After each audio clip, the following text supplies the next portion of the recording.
దేవుని పరిశుద్ధ నామానికి మహిమ కలుగునుగాక.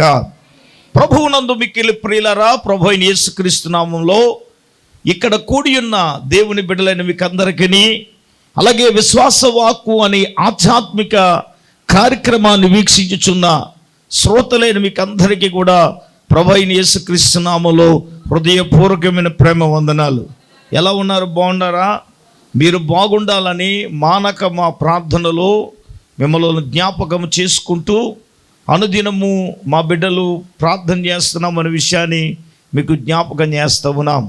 మా హృదయంలో దేవుడు పెట్టిన భారాన్ని బట్టి, మీరు మా మీద పెట్టిన భారాన్ని బట్టి ప్రతి అంశం కొరకు ప్రతి ఉదయకాల సమయంలో దేవుని మందిరములో ప్రార్థించుచున్నామనే విషయాన్ని బాహాటంగా మీకు ప్రకటన చేస్తున్నాం. దేవుడు ఏదైనా ప్రార్థన ఆలకించిన దేవుడు మీ వ్యక్తిగత జీవితాల్లో, మీ కుటుంబాలలో ఆ దేవాది దేవుడే తన కార్యాన్ని, మహిమ కలిగిన తన కార్యాన్ని ఆ దేవాది దేవుడే చేయునుగాక. గట్టిగా చెప్పండి ఆమేన్. ఇంకేమీ ఆలస్యం చేయొద్దు, దేవుని వాక్య ధ్యానంలోనికి వెళదాం. మీ పరిశుద్ధ గ్రంథమైన బైబిల్ చేత పట్టుకోనండి. అటు ఇటు దయచేసి తిరగక శ్రద్ధగా కూర్చుని దేవుని మాటలు ఆలకించాలని ప్రభు పేరిట మీ అందరికీ ప్రేమపూర్వకంగా నేను తెలియపరుస్తున్నాను. ఈరోజు దేవుని బిడ్డలారా, మన దేశానికి స్వతంత్రం వచ్చి 80 సంవత్సరాలు అయింది. పిల్లారా, ఎన్ని సంవత్సరాలు? గట్టిగా చెప్పండి. 80వ సంవత్సరపు స్వతంత్ర దినోత్సవ శుభాకాంక్షలు. దేశానికి స్వతంత్రం వచ్చి 80 సంవత్సరాలు అయింది, కానీ మనిషికి పరిపూర్ణమైన స్వతంత్రం ఇంకా రాలేదు. గాంధీ గారు అన్నారు, ఏమన్నారు? అర్ధరాత్రి ఆడది ఎప్పుడైతే ఒంటరిగా స్వేచ్ఛగా ఏనాడైతే తిరిగి వస్తుందో అప్పుడే మన దేశానికి మహానుభావుడు అన్న మాటను మనోళ్ళు సార్థకం చేస్తున్నారు. నిజమే. యవన కాలంలో వెళ్ళి స్కూల్కి వెళ్ళిన వచ్చిన యవన బిడ్డలు భయంకరంగా ఎన్ని పరిణామాలు రీసెంట్గా చూడలేదా? ఏం మాట్లాడలేండి, అవునా కదా? స్వతంత్రం దేశానికి వచ్చింది, కానీ మనిషికి స్వతంత్రం రాలా. దేవుని బిడ్డలారా గమనించండి, ఈరోజు నిజమైన స్వతంత్రం ఇవ్వడానికి యేసు ప్రభులు వారు ఈ లోకానికి వచ్చినా ఇంకా మానవునికి నిజం చెప్పాలంటే నిజమైన స్వతంత్రం మనిషికి కలగలేదు. బైబిల్ చెప్తా ఉంది, నిజమైన స్వతంత్రం ఒక వ్యక్తికి ఎక్కడుందంటే క్రీస్తులోనే ఉంది. నిజమే. స్వతంత్రం రాకముందు మనుషులు దేనికైనా ఏంటి చెప్పండి, బానిసలే కదా. చెప్పండి, మన దేశానికి స్వతంత్రం రాకముందు మనం ఎవరికి బానిసలం? బ్రిటిష్ వారికి. మాట్లాడారంటే బ్రిటిష్ వారికి ఏంటి, బానిసలమే కదా. దాని నుంచి విడుదల వచ్చింది కాబట్టి దాన్నే ఏమన్నా అంటే స్వతంత్రం అన్నారు. హల్లెలూయా. మనిషికి పెళ్ళి కాకముందు స్వతంత్రం ఉంటుంది, అవునా కదా? చెప్పండి. చెప్పకుండా ఎక్కడికైనా వెళ్ళిపోవచ్చు, చెప్పకుండా ఏదైనా చేసేయచ్చు. ఏమండే, ఎన్ని ముగ్గులైనట్టేయచ్చు. దేవునికి స్తోత్రం. రే బాబా, పెళ్ళి అయిందంటే నీ స్వతంత్రం పోయిందన్నమాట. అవును మరి, దేవునికి స్తోత్రం. వీడి స్వతంత్రాన్ని వీడి కాళ్ళ చేతులారా ఈడే పోగొట్టుకున్నట్టు ఏసు రక్తం వేచి పెళ్ళి కానట్టుగా నేను ఉంటానంటే కుదరదు. పెళ్ళి అయింది ఊరుకోదగా. ఆడు నిజమైన స్వతంత్రాన్ని పోగొట్టుకున్నట్టే కదా. హలో, ఈరోజు దేవుని పరిశుద్ధ గ్రంథమైన బైబిల్లో నుంచి కొన్ని విషయాలు మీ ముందు నేను ప్రస్తావించాలని ఆశపడుతున్నాను. క్రీస్తులో ప్రతి మనిషికి నిజమైన స్వతంత్రం. ఏమండి, ఆయన స్వతంత్రం, నిజమైన స్వతంత్రం మనిషికి ఎప్పుడు కలుగుతుంది, ఎలాగ కలుగుతుంది అనే విషయాలు మనం నిజమైన స్వతంత్రం. ఈరోజు మెసేజ్ యొక్క టైటిల్ ఏంటి చెప్పండి? పక్కలు షేకండి చెప్పండి. కొలు షేకండి ఇచ్చి మాట్లాడినండి. నిజమైన స్వతంత్రం. నిజమైన స్వతంత్రం ఎప్పుడు, ఎలాగ కలుగుతుంది? ఏమి చేస్తే ఆ స్వతంత్రాన్ని మానవుడు మనిషి జీవితంలో ఎప్పుడు ఆ స్వతంత్రాన్ని మనిషి పొందగలడు? దేవుని వాక్యము సూటిగా తేటగా తెలియపరిచే మాట ఏంటంటే, ఆ స్వతంత్రం మనిషికి నీ వ్యక్తిగత జీవితంలో ఏ మానవుడైనా సరే, ఏ కులములో పుట్టినా, ఏ మతములో పుట్టినా, ఎక్కడ పుట్టినా, నువ్వు ఏ హోదాలో పుట్టినా సరే, ఎవరైనా కానీ నిజమైన స్వతంత్రం ఒక మనిషికి ఎప్పుడు కలుగుతుంది, ఎలాగ కలుగుతుంది అనే విషయాన్ని ఈ రాత్రి కులంకుశంగా కొన్ని విషయాలు మనం ధ్యానం చేద్దాం. అందులో మొట్టమొదటి విషయం ఏమిటంటే, మూల వాక్యంగా మనం చదువుకోవలసిన వాక్యం ఏమిటంటే, గలతీలకు రాసిన పత్రిక 5వ అధ్యాయం 1వ వాక్యాన్ని మనం చదువుదాం. ఈ స్వాతంత్రము అనుగ్రహించి క్రీస్తు మనలను స్వతంత్రులుగా చేసి ఉన్నాడు. కాబట్టి మీరు స్థిరముగా నిలిచి మరలా దాసమనే కాడి కింద చిక్కు కొనకొడి. ప్రభువునందు మిక్కిలి ప్రియులారా, ఈ రాత్రి నా ముఖం చూస్తూ మీరు వినండి. మూల అంశముగా మనం చదువుకోబడిన లేఖన భాగములో ఈ స్వాతంత్రాన్ని ఎవరు అనుగ్రహించారు? క్రీస్తే మనకు అనుగ్రహించాడు. ఎందుకు అనుగ్రహించాడంటే మనలను స్వతంత్రులుగా చేయడానికి. ఆమేన్. మనలను ఏం చేయడానికండి? స్వతంత్రులుగా చేయడానికి. ప్రియమైన దేవుని బిడ్డలారా, క్రీస్తు ప్రభుల వారు మనకి ఈ స్వతంత్రాన్ని ప్రభువు మనకు అనుగ్రహించాడు. ఈ స్వతంత్రాన్ని మనకు అనుగ్రహించాడు ఎందుకయ్యా అంటే, క్రీస్తే మనలను స్వతంత్రులుగా చేశాడు. ఆమేన్. చెప్పండి గట్టిగా. అంటే మనం ఇంక దేనికి దాస్యులము కాదు. ఇప్పుడు దేవుడు మనకిచ్చిన ఈ స్వతంత్రం ఎందుకయ్యా అంటే, భక్తిలో దేవుని యందు మనం ఎలాగుండాలి? స్థిరముగా. అందరూ చెప్పండి, ఎలాగుండాలి? కాబట్టి మీరు స్థిరముగా నిలిచి, ఎలాగా? స్థిరముగా నిలిచి మరలా మీరు ఏమవ్వకూడదు? మళ్ళా దాస్యమనే కాడి కింద మీరు వెళ్ళకూడదు. నా ప్రియమైన దైవ జనాంగమా, దేవుని బిడ్డలారా, ప్రభువులు వారు ఇచ్చిన ఈ స్వతంత్రం ఏమిటంటే, మనలను క్రీస్తే స్వతంత్రులుగా చేశాడు. అంటే నేను అంటాను, ఎందులో మనం స్థిరంగా ఉండాలి? భక్తిలో దేవుని యందు ఎలాగుండాలి? స్థిరముగా ఉండాలి. విశ్వాసంలో మనం ఎలాగుండాలి? స్థిరంగా ఉండాలి. ఆయన యందు నమ్మకంలో మనం ఎలాగుండాలి? స్థిరంగా ఉండాలి. దేవుడే మనకు స్వతంత్రం ఇచ్చి మనల్ని స్వతంత్రుడుగా చేసింది. ఎందుకయ్యా అని అంటే, బాబు మీరు ఆయనలో స్థిరంగా ఉండాలి. భక్తిలో దేవుని యందు ఎలాగుండాలా? స్థిరంగా ఉండాలి కదా. దుష్టుడైన అపవాది సాతానుడు ఈరోజు దేవుడు మనల్ని స్వతంత్రులుగా చేసిన సిగ్గుపడవలసిన విషయం ఏమిటంటే, మరలా ఏం చేస్తున్నారు? దాస్యమనే కాడి కిందకి వెళ్ళిపోతున్నారు. ప్రభువు చెప్పిన మాట ఏంటో తెలుసా? నేను మీకు స్వతంత్రం ఇచ్చి మిమ్మల్ని స్వతంత్రంగా చేసుకునేది ఎందుకంటే, మీరు భక్తిలో దేవునిలో మీరు ఎలాగ ఉండాలి? స్థిరముగా. ఎలాగా? స్థిరంగా ఉండాలి. స్థిరముగా లేకపోతే ఏం జరుగుతుంది అంటే, దేవుడిచ్చిన మన స్వతంత్రాన్ని కోల్పోతాం. చెప్పండి, స్థిరంగా లేకపోతే ఏమవుతుంది? స్వతంత్రం అంటే మనశ్శాంతిని కోల్పోతాం, సమాధానాన్ని కోల్పోతాం, ఆనందాన్ని కోల్పోతాం. అవునా కదండి? అవును, అంతే. మరి మళ్ళీ నువ్వు వెనక్కి తిరిగిపోయి ఏదో కుక్క తన వాంతికి తిరిగినట్లుగా, మళ్ళీ పంది దేనికి బురదకు దొరినట్టుగా మనం నువ్వు లోకాలలోకి వెళ్ళావు అనుకోండి, దాస్యమనే కాడి కింద చిక్కుకున్నావు అనుకోండి, అది బహుభయంకరమైనది. అందుకే పౌలు గారు ఒక చక్కని మాట ఉన్నది. ఏడు తెలుసా? నాకు స్వతంత్రం ఉందని చెప్పేసి ఏమండి అన్నీ కూడా చేయదగినవి కావంటాడు. ఒక అద్భుతమైన మాట. ఒకసారి మనం చూద్దాం. కొరింథీయులకు రాసిన పత్రిక 10వ అధ్యాయము 23వ వచనం చదువుదామా? అన్ని విషయములందు నాకు స్వతంత్రము కలదు కానీ అన్నీయు చేయదగినవి కావు. అన్నిటి యందు నాకు స్వతంత్రము కలదు కానీ అన్నీయు నాకు క్షేమాభివృద్ధి కలగచేయు. ఇంకో మాట చదువుదాం. 1 కొరింథీ 6:12 కూడా చదవండి. చూడండి, అన్నిటి యందు నాకు స్వతంత్రము కలదు కానీ అన్నీయు చేయదగినవి కావు. అన్నిటి యందు నాకు స్వతంత్రము కలదు కానీ నేను దేని చేతను లోపరచ కొనబడ నొల్లను. ఆమేన్. గట్టిగా చెప్పండి.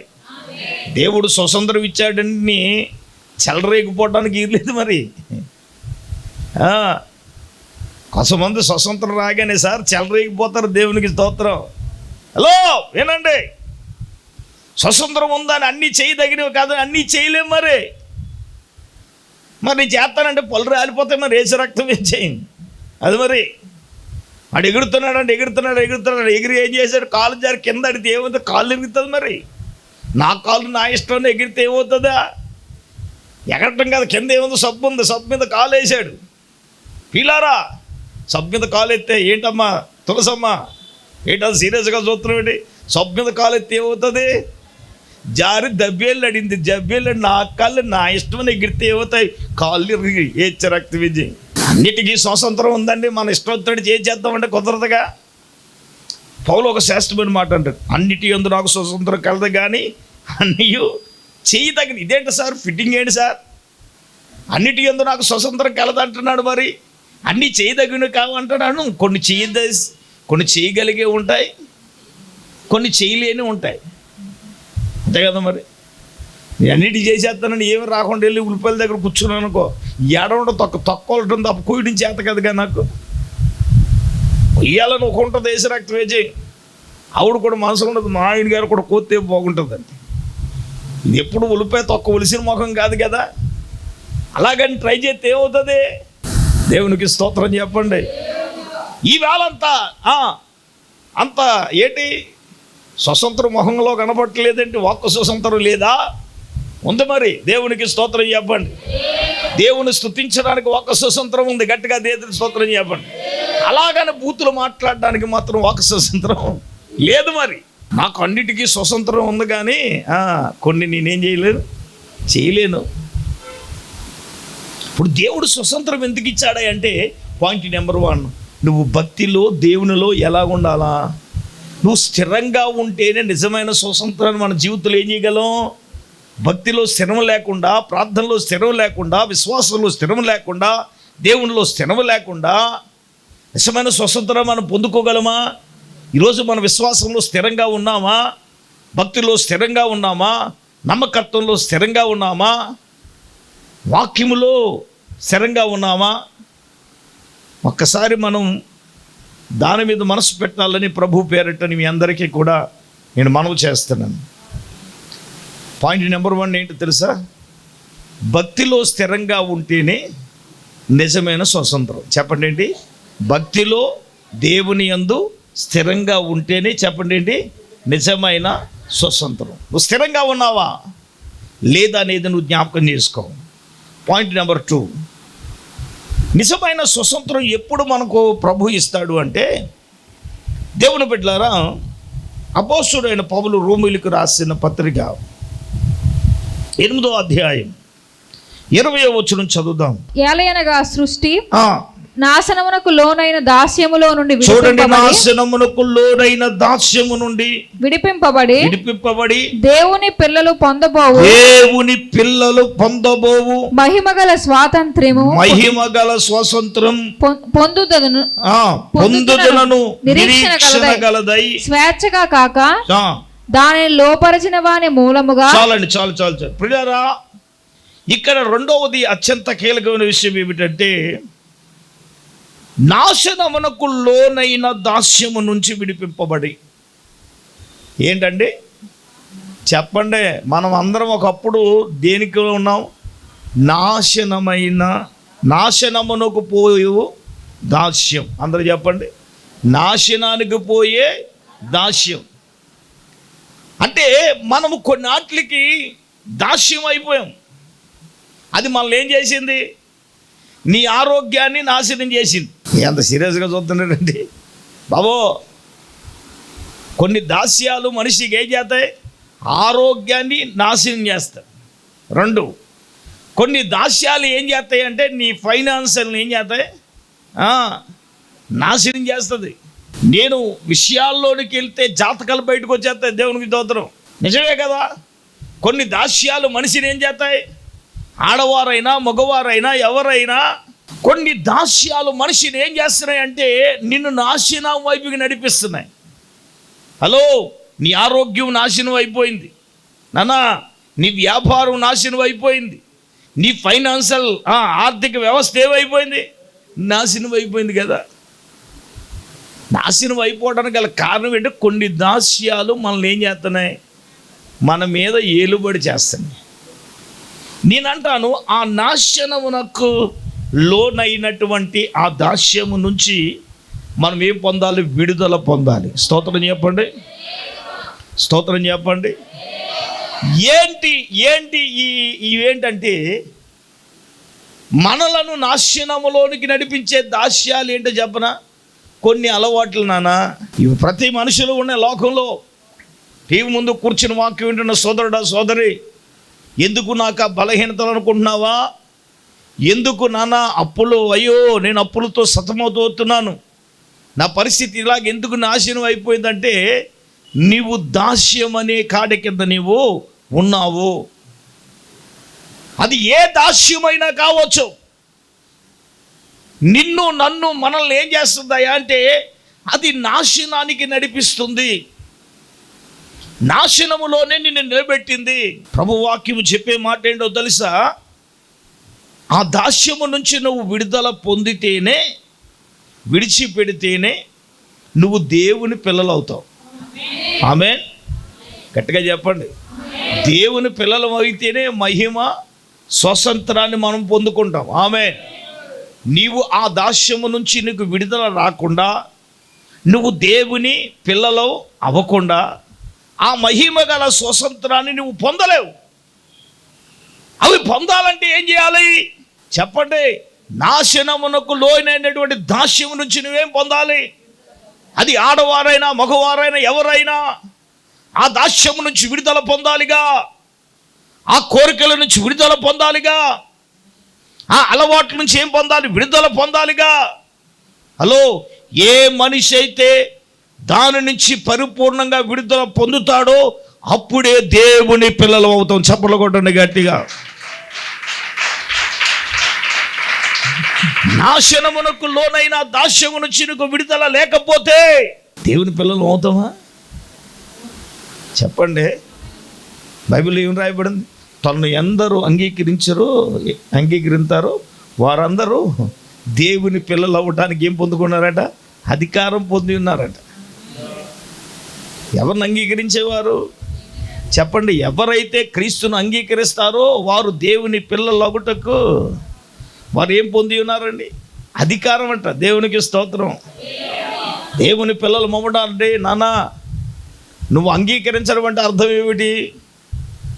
దాంట్లో ఉన్న అంతరి మర్మం ఒకటే, ఏంటో తెలుసా? నాశనానికైనా లోనైన దాస్యం నుంచి నువ్వేం పొందాలి? విడుదలే. అంగీకరించడం అంటే ఏంటి చెప్పండి? అంగీకరించడం అంటే నువ్వు నాశనానికి లోనయ్యే దాస్యాన్ని నువ్వేం చేయడం? విడిచిపెట్టడమే అంగీకరించడం. ఎవడైతే అంగీకరిస్తాడో దాన్ని విడుదల పొందుతాడు. అంతే కదా మరి. ఈరోజు వ్యవస్థలు నాశనం అయిపోతున్నాయి, మనుషులు వ్యక్తిగత జీవితాలు నాశనం అయిపోతున్నాయి. నేను చెప్తున్నాను వినండి. నాశనానికి లోనైన దాస్యము నుంచి విడుదల పొందితేనే మహిమ గల స్వతంత్రం. అందరూ చెప్పండి ఏంటి? గట్టిగా చెప్పండి. మహిమ గల స్వతంత్రం అంటే అర్థం ఏంటో తెలుసది? పరలోకములో ఏముంది? మహిమ ఉంది. ఎవడు పడితే ఆడు వెళ్ళిపోవడానికి గీరలేదు. ఇక్కడ ఫిట్టింగ్ ఏంటి చెప్పనా? నాశనాలకు లోక దాస్యం నుంచి విడుదల పొందాలి, తర్వాత దేవుని పిల్లలు అవ్వాలి. చెప్పండి. దేవుని పిల్లలు అవ్వాలి. దేవుని పిల్లలు అయిన తర్వాతే ఈ మహిమ స్వతంత్రం. దేవుని పిల్లలు అవ్వకుండా ఈ మహిమ స్వతంత్రం మనిషి పొందుకోవాలంటే ప్రియమైన దేవుని బిడ్డలారా పొందలేం కదా. నీ జీవితాలు నాశనం చేయబడుతుంది కదా. సాతానుడు అపవాది ఎన్ని రకాలుగా చేస్తున్నాడో నా ప్రియమైన దేవుని బిడ్డలారా, ఈరోజు సాతానుడు ఈ నాశనం అనే దాస్యము కింద ప్రజలను, యవనస్తులు బంధించబడ్డారు, పిల్లలు బంధించబడ్డారు, వివాహమైన వారు కూడా బంధించబడుతున్నారు, పెద్దలైన వారు కూడా ఏం చేస్తున్నారు? నాశనమునకు లోనైనటువంటి దాస్యములో బంధించబడుతున్నారు. అయితే ఈ రాత్రి ప్రభు చెప్పే మాట ఏంటో తెలుసా? నాశనానికి లోనయ్యే ఈ దాస్యము నుంచి విడుదల పొందితేనే, నువ్వు దేవుని పిల్లలు అవుతేనే మీకు నిజమైన స్వతంత్రం వస్తుంది. నేను మరొకసారి చెప్తున్నాను, నాశనానికి లోనైన దాస్యం ఏంటి చెప్పనా? నీకున్న అలవాట్లు, త్రాగుడాది, వ్యభిచారమా, లేకపోతే జోదమా, లేకపోతే డ్రగ్స్, మాదక ద్రవ్యాలా? ఈ లోకంలో ఇలా చెప్పుకెళ్తే లిస్ట్ చాలా ఉంది. అవి మనిషి యొక్క జీవితాన్ని ఏం చేస్తుంది? పాడు చేస్తూ ఉంది. చూడండి, ఈ రోజున ఏ హాస్పిటల్కి వెళ్తున్నా భయంకరంగా, ఏ హాస్పిటల్ చూసినా ఫుల్ బ్యాకప్. అంతేగా ఒక స్కానింగ్ సెంటర్ దగ్గరికి వెళ్తే నిన్న హాస్పిటల్ కంటే ఎక్కువ ఉన్నారు జనం. నాకు మతిపోయింది. దానికి కూడా సీరియల్ నెంబర్ అట. ఎంత విచిత్రం అనిపించిందో తెలుసా? ఈరోజు అన్ని వ్యవస్థలలో, బిజినెస్లలో మెడికల్ బిజినెస్ మాత్రం చాలా అద్భుతంగా, సూపర్గా ఉంది. ఆరోగ్యాలు ఎందుకు నాశనం అయిపోయినాయి? మన అలవాట్లేగా. మనం ఎప్పుడు పడితే అప్పుడు తినటానికి మిషన్ ఒప్పుకోదు మరి. అవును కదా? మరి అర్ధరాత్రిని అపరాత్రిని వేసేస్తూ ఉంటే తట్టుకోవాలి కదా మిషన్. ఇదే ఇప్పుడు బండి ఉంది, దాన్ని ఏం చేయాలా? ఇంజిన్ ఆయిల్ మార్చకపోతే బోర్ వచ్చేస్తుంది కదా. మరి నువ్వు త్వరగా బోర్కి వచ్చేస్తా. మరి అయ్యో రాత్రి పెద్ద నొప్పి వచ్చేది బావే పరిస్థితి. ఏం తిన్నావు ఏంటని అడుగుతాడు. ఏమంటావు డాక్టర్ గారి దగ్గర? మళ్ళీ పెద్ద అబద్ధం. మరి అబ్బాయి ఏమీ తినలేదండి. ఏమీ నేను అన్నాను డాక్టర్ గారి దగ్గర ఒకళ్ళ దగ్గర, పోలీసు వాళ్ళ దగ్గర ఒకళ్ళ దగ్గర, వాళ్ళ దగ్గర ఏం ఆడకూడదు. ఆయన అంటాడు, నువ్వేం తినకుండా ఏమ్మా, ఏం తినకుండా నొప్పి రాదు ఏమా అని అంటాడు. అనగానే అవునండి మా పిల్లోడండి ఇంత బిర్యానీ తెచ్చాడు, అమ్మా తినవే, అమ్మా తినవే, అమ్మా తినవే, తినవే అంటే ఏం చేశాను? ఇంతేనండి. ఆయన అన్నాడు అంతే, కొంప ముంచింది. అంతే కదా. మరి నేనేమంటాను, రీజన్ ఏంటంటే అదే కదా. ఒక మనిషి పాడవడానికి వాడుకున్న అలవాట్లే కదా. ఏమంటే ఈ రోజున జీవితాలు ఎందుకు నాశనం అవుతున్నాయి అనంటే, ఈ రోజున వాక్యం చెప్తుంది, బాబు నాశనానికి లోనైన దాస్యం నుంచి నువ్వేం పొందాలి? విడుదల పొందితేనే నువ్వు దేవుని పిల్లలు అవుతావు. నువ్వు దేవుని పిల్లలు అవుతేనే నీకేమొస్తుంది? మహిమ, స్వతంత్రం నీకు వస్తుంది. ఆమేన్. మూడవ విషయానికి వెళ్దాం. మూడవదిగా కొరింథీయులకు రాసిన మొదటి పత్రిక 7వ అధ్యాయం 22వ వచనాన్ని చదువుదాం.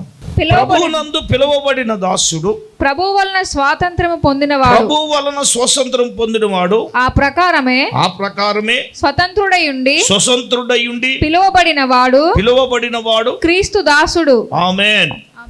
ప్రభువు పిలుపు వలన క్రీస్తుకు దాసుడు అగుట ద్వారా దేవుడు మనకేమిచ్చాడు? స్వతంత్రాన్ని దేవుడిచ్చాడు. ఇక్కడ గమనించవలసిన విషయం ఏంటంటే, ప్రభువు పిలుపు. ఆయన ప్రతిదినము పిలుస్తున్నాడండి. 11 కాలంలో ప్రయాసపడి భారం మోస్తున్నా సమస్త జనులారా నా యొద్దకు రండి అని అన్నాడు. ఇదిగో లోబడనొల్లని ప్రజల వైపు దినమెల్లా నా చేతులు నేనేమన్నాను? అలా చూస్తారండి అమ్మ. లోబడిన ప్రజల వైపు దినమెల్లా నేనేం చేస్తున్నాను? ఆ చేతులు చాప రమ్మ కమానాన్ని ఆహ్వానిస్తున్నాడు కదా. ప్రభువు పిలుపు స్వార్థ ప్రకటన ద్వారాను, తోటి సహోదరి సాక్ష్యము ద్వారాను దేవుడు ఏం చేస్తున్నాడు? రమ్మని ఏం చేస్తున్నాడు? పిలుస్తున్నాడు. ఒక వ్యక్తి తన జీవితంలో చేసిన అద్భుతాన్ని చెప్పి నిన్ను ఆహ్వానిస్తుంది. ఇదిగో యేసు ప్రభు నా జీవితంలో ఈ కార్యం చేశాడు, నా పాపము నుంచి నన్ను ఏం చేశాడు? విడుదల చేశాడు. ఒకవేళ నేను చేసిన పాపమును బట్టి ఎక్కడికి వెళ్ళాలి? నరకాగ్ని వెళ్ళాలి. ఈరోజు ప్రభువుని నమ్ముకున్నాను బట్టి నేను ఇలాగ ఉన్నాను అని సాక్ష్యము చెప్పి నిన్ను క్రీస్తులోనికి ఏం చేస్తున్నారు? పిలుస్తున్నారు, ఆహ్వానిస్తున్నారు, కమాన్ రమ్మని. ఇక్కడ వాక్యం ఏం చెప్తుందో తెలుసా? ప్రభువునందు పిలువబడిన దాసుడట ప్రభు వలన ఏం పొందుతాడు? స్వతంత్రాన్ని పొందుతాడు. ఆ ప్రకారమే స్వతంత్రుడై ఉండి పిలువబడిన వాడు క్రీస్తుకి ఏమవ్వాలి? దాసుడు అవ్వాలి. అంటే అర్థం ఏంటి? బాబు నువ్వు ప్రభువు నిన్ను పిలిచినంటే నువ్వు క్రీస్తుకి ఏమైపోవాలి? లోబడి. ఇప్పుడు లోబడినోడే దాసుడు. చెప్పండి ఏంటి? లోబడిన వాడే దాసుడు. లోబడకుండా నువ్వు దేవునికి దాసులు కాలేం కదా. నేను మాట్లాడే అత్యంత కీలకమైన 3వ పాయింట్ ఏంటంటే, దేవుని పిలుపు నువ్వు పిలిస్తే నిజంగా క్రీస్తుకు మనం ఏమవ్వాలి? దాసులు అవ్వడం ద్వారానే స్వతంత్రం అవుతుంది. ఒరే నాన్న, నువ్వు పిలిచినప్పుడు దేవునికి దాసుడు కాకపోతే, ఆ పిలుపుకు లోబడకపోతే నువ్వు నిజంగా ఏమవ్వు అంటే దాసుడు కాలేవు కదా. వాక్యం ఏం చెప్తుంది? పాపము చేయవాడు పాపానికి ఏంటి? దాసుడు. చెప్పండి ఏంటి? పాపం చేసేవాడు దేనికి దాసుడు? గట్టిగా చెప్పండి. పాపానికి దాసుడు. ఆ చేతనవాడు ఇంకెంతసేపు దానికి ఏంటి చెప్పండి? నేను ఎప్పుడో కథ చెప్పేవాడిని. రాజుగారికి బాతులంటే, అలాగే పూల మొక్కలంటే, పూలంటే చాలా ఇష్టం. ఎవరికి? గట్టిగా చెప్పండి. రాజుగారు. కాబట్టి 2 పనివాళ్ళు పెట్టారండి. అమ్మా, ఎంతమందిని? దేనికి? తోటలు నీళ్లు పోయడానికి, మొక్కలు చూడడానికి తోటమాలో ఒకరిని పెట్టాడు. బాతులు కాయడానికి ఇంకొకరిని పెట్టాడు. ఈ 2 రాజుగారి కంటే చాలా ఇష్టం. ఒక రోజున బాతు వెళ్ళిపోతుంటే కేకేసాడు. కొంతమంది విచిత్రంగా కాపర్లు కాస్తూ ఉంటారు. గేదెనైనా ఏదో మనిషిని ఏయ్ చిట్టుమాలచ్యం ఇలా రా. మా నాన్న ఉండేవాడు, మాకు ఒక గేదె ఉండేది. ఎంత ఉండేది అది. చిట్టుమాలచ్యం అంటే అది ఎక్కడున్నా సరే మా నాన్న వాయిస్ ఇంటే పరిగెత్తుకుని వచ్చేసింది. దేవునికి స్తోత్రం. మా నాన్న నడిచి వెళ్తే మా నాన్న వెనకాలేంటి నడిచి వెళ్ళిపోయేది. ఇంకో మాట చెప్పనా, మా నాన్నకి తప్ప ఎవరికి పాలు ఇచ్చేది కాదు.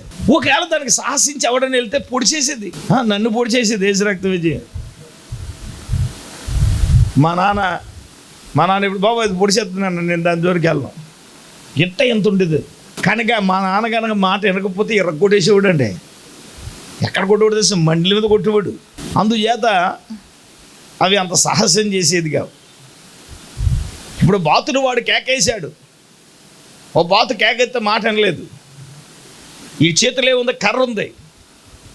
కర్ర గట్టిగా ఓపంతో ఈ పోర్సుతో ఇసరగా ఏమైందో తెలుసా? ఆ బాతు దెబ్బకి రెమ్మ తిరిగి చచ్చిపోయింది. ఇంకా బాతులోడికి ఏం పట్టుకుంది? కంగారట్టుకుంది. కారణం ఏంటి? బాతులంటే రాజుగారికి చాలా ఇష్టం. అయ్య బాబోయ్, ఈ సంగతి తెలిసిందంటే రాజుగారు ఏం చేస్తారు? ఇంకా నా పని అయిపోద్ది అని ఈడు భయపడిపోతూ చుట్టూ అటు ఇటు చూసాడు. ఎవడు కనపట్టలేదు. మెల్లంగా గోతు తీసి ఏం చేశాడంటే ఆ గోతులో ఏం కప్పట్టేశాడు? బాతుని కప్పట్టేశాడు.